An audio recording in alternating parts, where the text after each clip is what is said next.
I'm so excited to be here this morning. There's so many familiar faces, and all of you, a lot of you in this room have a piece of my story, and have helped me along the way to see God clearer. And so I'm so thankful for that. If you have your Bibles, as you saw, we'll be in Genesis chapter 22, so you can turn there. And if you're new here and you don't have a Bible, just lean close to one of those people that do, and just introduce yourself, and then just look at their Bible. Invade their personal space. That's what church is for. As I said, I'm so excited to be here. I'm going to start my timer here. When I preach, and I don't get too many opportunities to preach, I teach the youth, and I'm so glad to be here this morning, because if I was not here this morning, I'll be teaching sixth graders on the book of Judges, and that is a task, because there's a lot of things in Judges that's hard to explain to a sixth grader. And so I'm so excited to be here. And when I preach, I try to preach by 3 B's. And the first B is I want to preach from the Bible, because the Bible is what directs our lives. It is what God has left for us to give us direction on how to live our lives. And the second is I want to preach boldly. I know that, every time somebody gets up here, it is the Holy Spirit. It is a message that God has put on their heart. And so I want to share something that God has put on my heart, and I want to put that on. And the third B is probably the most important. And that B is brief. I'm going to say what I got to say, and I'm going to get off this stage, okay? All righty. Okay, so today we're going to be talking about how the Lord will provide, and I'm so thankful for the person who read that verse. And today it's just been so special for me. I got to take communion with Jason Vincent, who was my high school Bible teacher, and so it was just such a beautiful moment. But there's so many ways that the Lord has provided for this church, and the Lord has provided in our lives, and so I just kind of want to share some of that today. Do we have any movie watchers in the room? Raise your hand if you like watching movies, okay? Some of y'all are lying. I said raise your hand. Okay, so one of the things that I love to do is I love to watch movies. And me and my friends, in Memphis, we go to the movie theater about 2 Tuesdays a month, and there's $7 Movie Tuesday. But the thing is, there is no movies that are going to top my favorite movies, okay? And my favorite movies are not even in this century.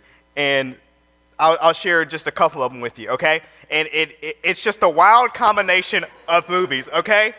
The Lion King is one of my favorite movies. In fact, I did not see The Lion King until I was 19 years old. And I don't think you should let your kids see it until they're 19 years old. That is an adult movie, and we should not be letting our kids. It gets me every time.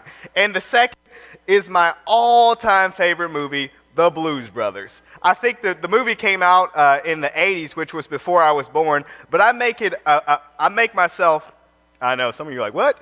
I make myself a pact every year that at least once or twice, maybe 5 or 6, that I'm going to watch The Blues Brothers, because it is the best movie to ever exist, okay? And so one of the hard times, and maybe it's because I'm a youth minister and my mind's always thinking about church, one of the hardest things for me to do is not to watch a movie. I'm like, that's God right there. And my friends are like, it's a movie. What are you talking about? And so I'll watch these movies, and I'll see all these God stories and all these God things happening. And I think of a movie that I saw years ago, and it was this movie, The Pursuit of Happiness. And such a powerful movie about Will Smith. He's playing this character of how he had so much adversity to overcome, and he wanted to provide for his son, he wanted to provide for his family, and he wanted to do many things. And when I watched that movie, I was like, that's God right there. God provided for his family. And so constantly I watch these movies, and sometimes I'll have to hey, Ted, it's a movie. It's not real. But I often watch these movies, and I look at how they overcame these things and how God showed up in those movies. And I think what we're looking at today in the story of Abraham and Isaac in Genesis 22 is exactly what's happening. It's God showing up in Abraham's life. And he didn't show up in the moment that we're looking at. He's always been present, and he's always been providing, and God's always been there. And so today we're going to look at that. And so we're going to read. Thank you for reading the verse. We're going to read a few verses before that. And so we start in chapter 22. It says, sometime later, God said to Abraham, and he said to him, Abraham, here I am, he replied.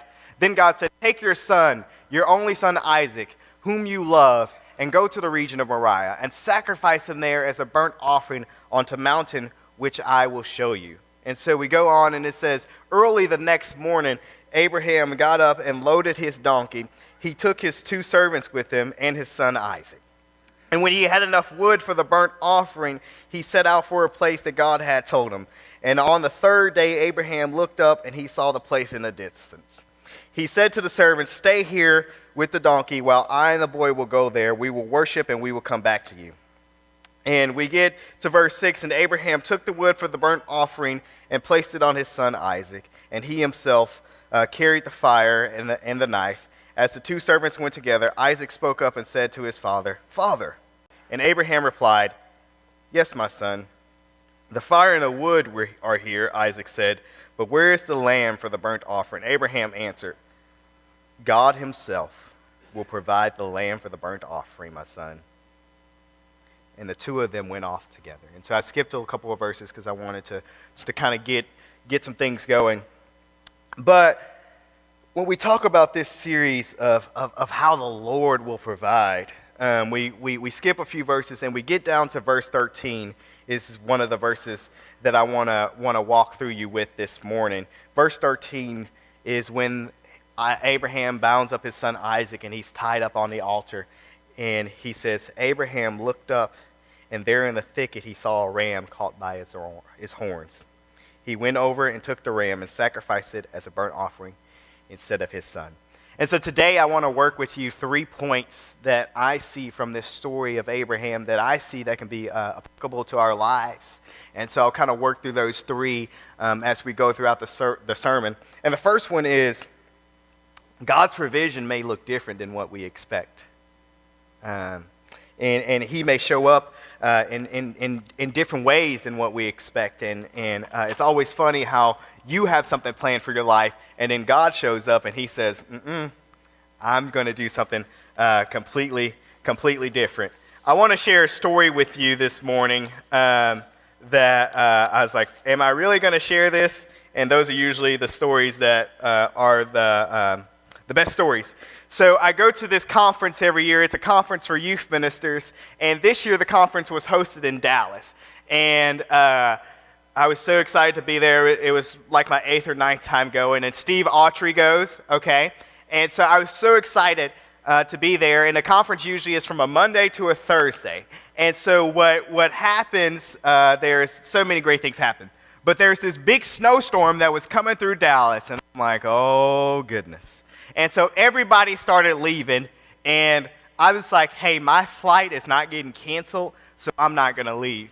But in reality, the reason that I didn't leave is because at the end of the week, they do a raffle, Pepperdine does, to a trip from Malibu. And in my head, I'm thinking, all these people are leaving.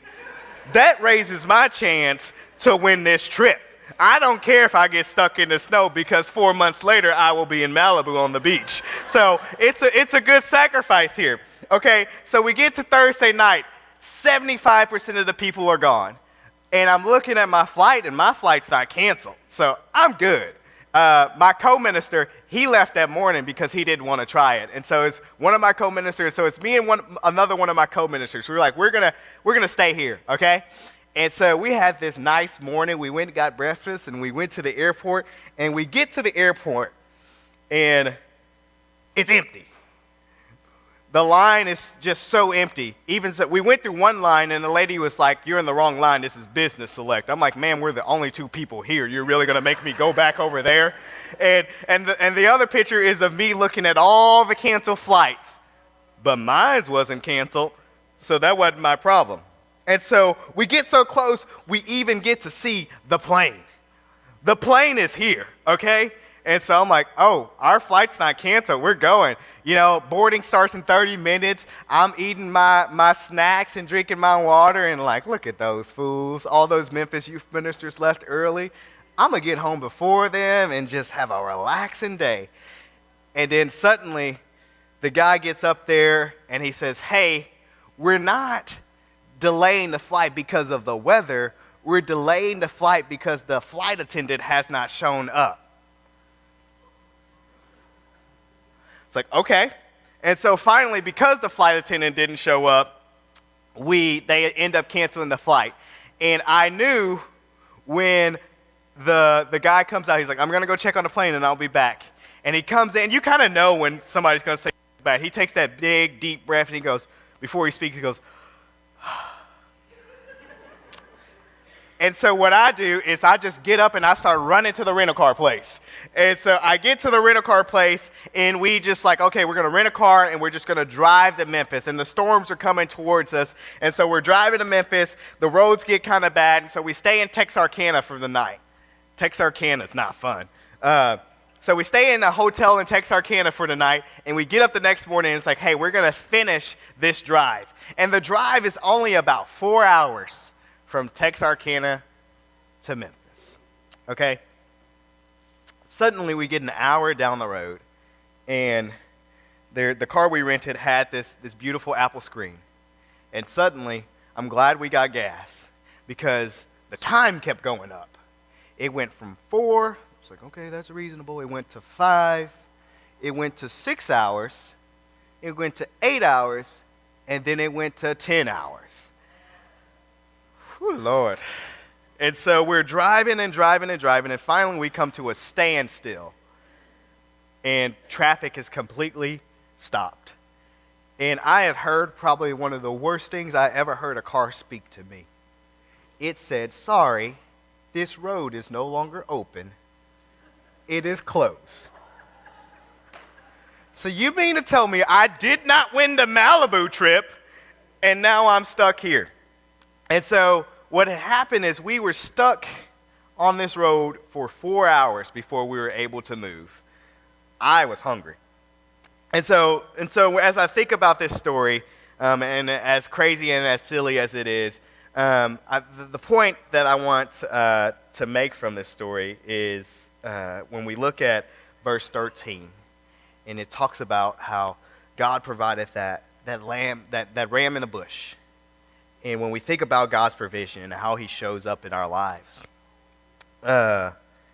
we don't see the work that is being done.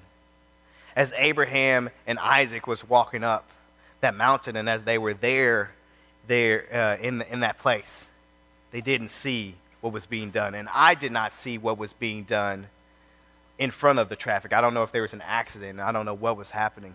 I don't know why the flight's canceled. I don't know all these things. There's many things and many factors. I don't know why the flight attendant was late. There's so many things going on behind the scenes that we don't see that's being done. And so as Abraham and Isaac were walking up here, they didn't see that God had already provided the answer. God had already shown up. And Abraham was so faithful. And he just did what God commanded him to do. He said, God called me to sacrifice my son. And that's a tough thing to do. But I'm going to do it because what? I trust in God. And because I trust in him, I want to be obedient to him. And that's a very, very, very powerful thing to do. And so as I look at verse 13, as Abraham looked up, and there in the thicket he saw a ram caught by his horns. He went over and took it and sacrificed him. When Abraham and Isaac, they climbed the mountain, they seen those many things. And I think about the many ways that God's shown up in their lives in ways that they didn't expect. This is the son that Abraham has waited over 90 years for, that God says, hey, I'm going to give you a son. And he finally gave it 10 years after he had promised that he was giving him his son. And so we know that our God is a God that is not of empty promises. We know that our God is a God that shows up in unexpected times. And before he followed through, because he knew that God will provide, he knew that God will show up in his life and do those amazing things. And I believe this is a message that is for all of us to hear, that God continues to show up in our lives, and God continues to provide in ways that are unexpected. I know many of you in this room are grandparents. I know many of you in this room are parents. I know many of you in this room, whether you're a parent, a friend, or something, you have prayed for somebody, and you have prayed for God to show up in their life. And you have prayed for God to show up in their life in unexpected ways, because you said, God, my way is nothing compared to your way. And God, I don't know what to do. And so right now what I'm going to do is I'm going to surrender it to you, because you are the one who can show up and do amazing things. You are the one who can make the unexpected expected. You are the one who can provide in multiple ways, and that's what we see here. And that's what he continues to do through our grandchildren, and he continues to do that in our marriages, and he continues to do that in every aspect of our lives. He continues to show up in unexpected ways, in ways that we're not expecting, where we have something planned for our life, but God directs us a different way, and he says, hey, these are the great things that I'm going to do for you, and you didn't even know that this is what I was going to do. Can I get an amen? All right. Okay. And so there's often times where we think what is best for our lives is what we should do, but God shows up and he shows us something different. He shows up in those small, unexpected ways, which brings me to my next point. I want to show you. So this is where I work, and this is where I sit every Sunday. Okay, I sit. You know, I'm still young, so I sit kind of in the back. I sat in the front today. People will be proud of me. So I sit in the back with the young adults. And a couple of Sundays ago, I was just all in my head. I was teaching Judges to the 6th graders, and I was like, did they even understand anything that I said? And I got to speak with these parents after this. How many of you have come into church and there's so many things in your head? You don't have to raise your hand. I'll raise my hand. But there are so many things that are going on in your head that it's hard for you to take a couple of minutes just to get set. We've all been there, right? Okay? And so I was having one of those, and I work for a church. I hope they're not watching because I may not go back to a church.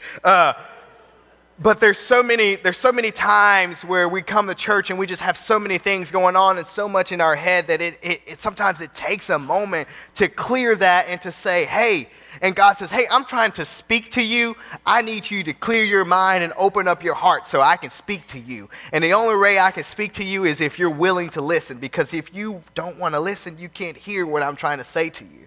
And so this is where I sit on Sunday mornings, and we sang this song a couple of weeks ago called The Lord Will Provide. And in that song it says, look at the flowers in all of their beauty. I don't have to wonder what you are doing, because you're faithful to supply everything I need. My Father has it, and every single time the Lord will provide. And so the second point that I want to kind of talk about is that the Lord provides in the season of waiting. And so as I think about this song, the Lord will provide, and as I think about all these things that I was going through, so I'm just sitting here, and I just can't get my mind into worship, and we sing this song. And standing to the left of me is a lady who 10 months ago tragically lost her husband. And she's got her hands raised, and she's singing the words of these songs of, I know that the Lord will provide. And standing behind me is another lady with her hands held high, singing this song. This is her second Sunday back after fighting the battle of chemo. And so I'm sitting here and I'm thinking, who am I to be so wrapped up in things that are not important? Where these two ladies have something going on in their lives. And for both of them, they're waiting for God to answer something. And while they're waiting, what they're doing is they're surrendering it all to him. Because they said, I don't know what's next for my life. I don't know what to do next. But what I know what to do right now is to worship the God that I'm in the presence of. Because in this season of waiting, I don't know how God's going to show up. I don't know when God's going to show up. I know that he's there, and he's going to show up in those unexpected ways. But while I'm waiting, I'm going to do what I know to do best. And I am going to praise Jesus. And so as I think about it, I'm like, man, these two ladies are going through so much. That was just a powerful, powerful, powerful moment for me. And I thank both of those ladies. I said, man, you ladies helped me in a season of both of you are going through so much. You helped me this morning to remember what this is about. This isn't about me. This isn't about what I want. This is about Jesus trying to provide for me. This is about Jesus trying to provide for this church. And those two ladies, in the midst of the trials and all the hard things that they were going through, they understood that, which is so powerful. Because I think the key to what these two ladies understood is in the midst of this waiting, they were obedient to God. They said, no matter what's going on in my life, I'm going to remain faithful and I'm going to remain obedient. And so I think of that the first couple of verses in Genesis, when we look at Genesis 22, 1 through 3, when God called Abraham, he says, here I am. And what you notice is God asked Abraham to do such a big thing, and there is absolutely no hesitation in his answer. He got up the next morning, he saddled his donkey, he got his servants, and he went off to do what God called him to do. And I was like, man, that is amazing. And that's what I think of with these two ladies. There was no hesitation to be obedient to God. There was no hesitation to remain faithful to God. And we see that in Abraham's story of how he continued to serve God. And I imagine it took a couple of days to get there. There's many thoughts that's going through his head as they're walking up the mountain and as they're traveling there. But he answered his son when Isaac asked. He said, what? Where's the lamb? And Abraham didn't know, but he said, God will provide the lamb for the burnt offering. Abraham knew that God was going to provide in some way, but he didn't know when.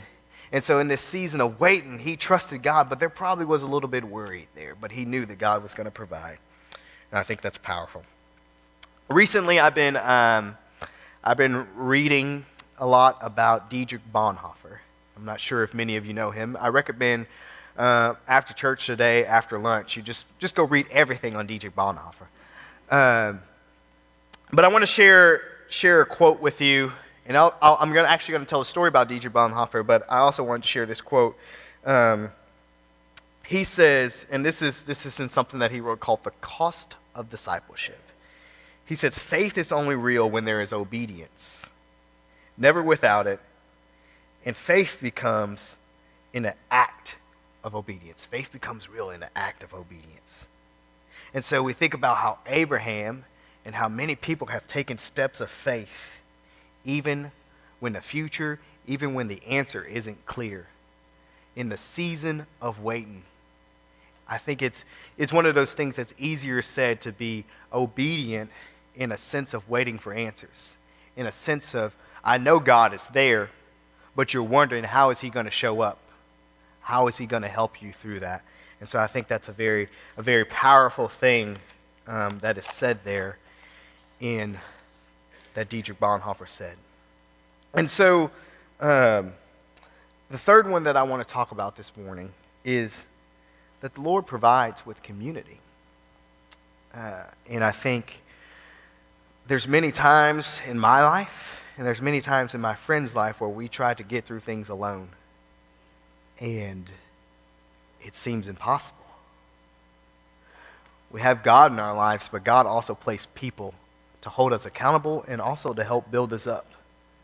And so we think about this church community and all the people that we have here, that it would be impossible without community. And this is something that is not outright said in Genesis 22, but there's kind of some hints of it. And when we look at the entire story of Genesis, we look that, yes, God did show up in Abraham's life, but also what we see is that Abraham had great community. And I think there's so much evidence. I think of Sarah, his wife, who stood by his side when God promised the impossible. When they waited for a child for so long, and then finally God said, hey, I'm going to provide you with that child. And then they waited even 10 years longer to receive that child. He sent godly servants like Melchizedek, who you will learn a lot more about later in Genesis.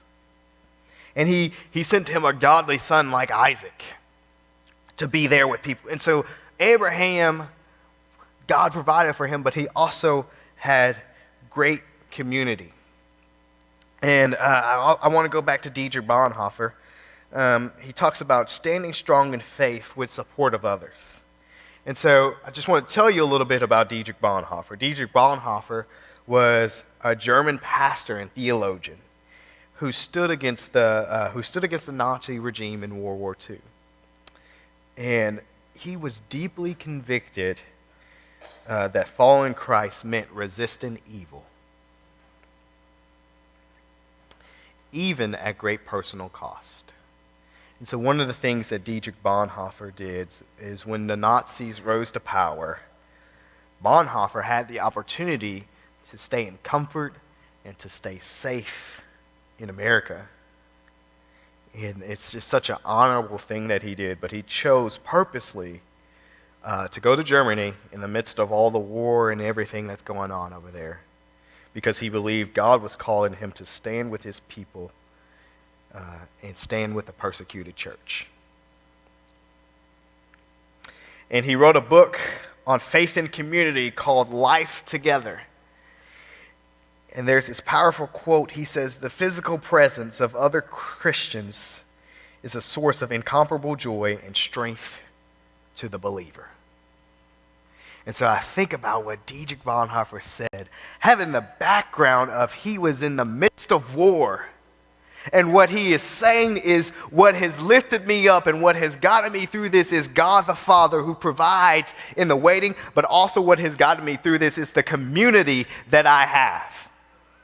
He says, I am not able to do this without the community, because this community gives me joy to get up the next day and say, hey, we're going to figure this out together. We know that God's going to show up. And so I think community is a powerful thing. Even in the midst of war, he was seeking community. And so I think that is something that we need to remember, that God values community. That sometimes God shows up through your friends. Sometimes God shows up through your mentors. He shows up through various types of community and various types of ways.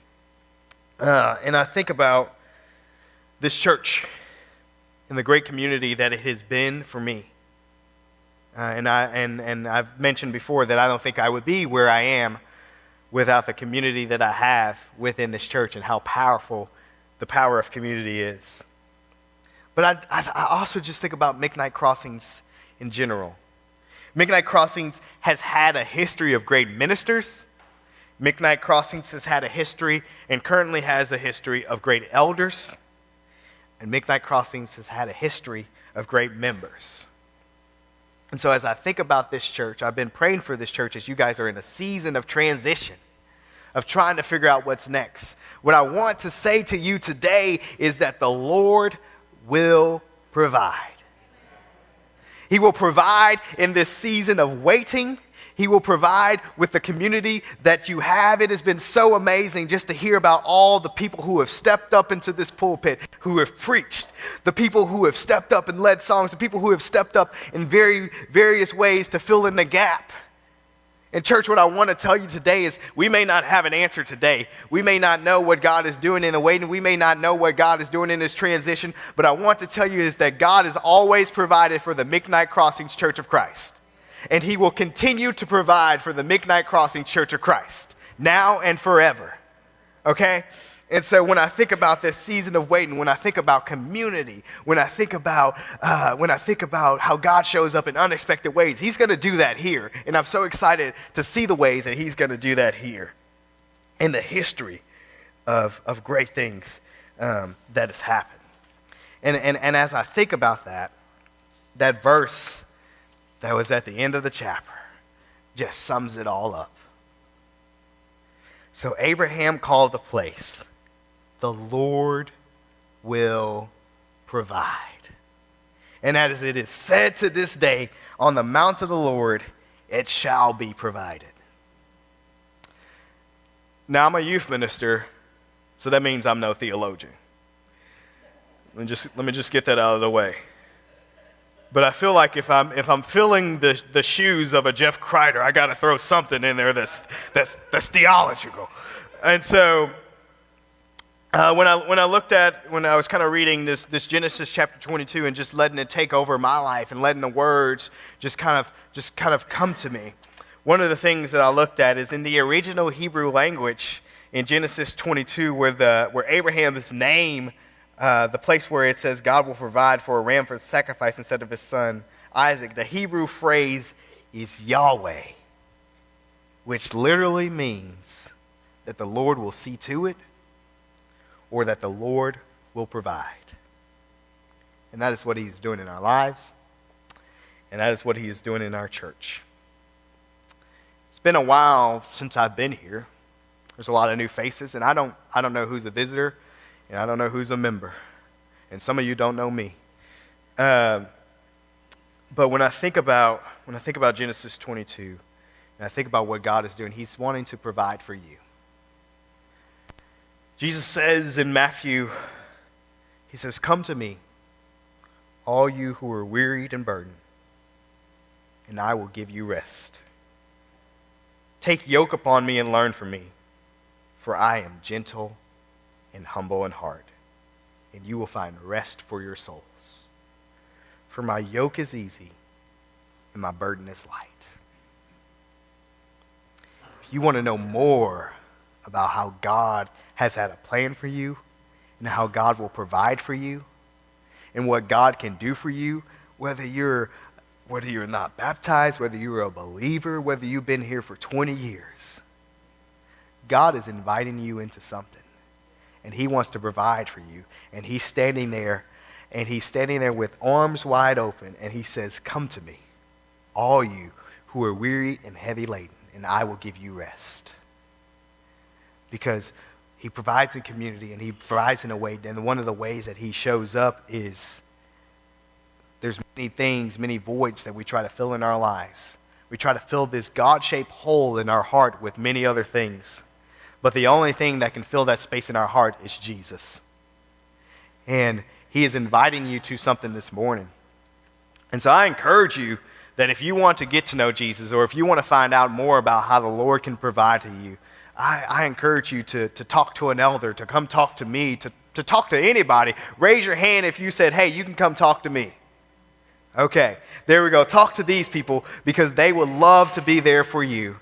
And I am so thankful for the ways that God continuously to show up for this church and for the people in this church. In church, if there's one thing that I want you to remember, as I have said many times before, God will provide for you, God will provide for this church, and God will provide for his people.